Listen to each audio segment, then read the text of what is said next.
നമ്മൾക്ക് artificial grass ചെയ്യുമ്പോഴെന്ന് വെച്ചിട്ടുണ്ടെങ്കിൽ artificial grass വന്നത്. ഗൈസ്, നിങ്ങൾ ഗ്രാസ് പവർ പ്രോസസിംഗ് കണ്ടിട്ടുണ്ടാ? വാ, ഞാൻ കാണിച്ചു തരാം. ഇതിപ്പോ നമ്മുടെ ചേർത്തല ആന്ധ്രാപ്രദേശിൽ ഇറക്കുന്ന വർക്കാണ്, ഗ്രാസ് പേവറിന്റെ വർക്കാണ്.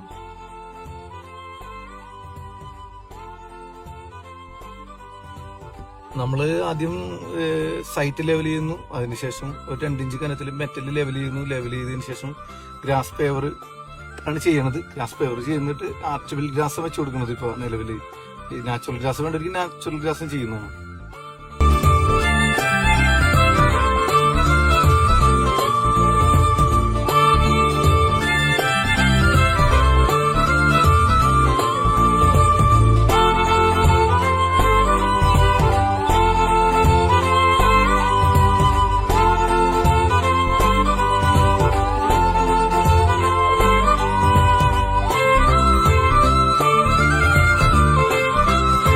ഗൈസ്, അപ്പൊ ഇതുപോലെ ഗ്രാസ് പവർ ചെയ്യാൻ നിങ്ങൾക്ക് താല്പര്യം ഉണ്ടെങ്കിൽ നമ്പർ ഞാൻ ഡിസ്ക്രിപ്ഷനിൽ കൊടുത്തേക്കാം. ഓക്കെ, മറക്കണ്ട, സ്റ്റോൺ വേൾഡ്.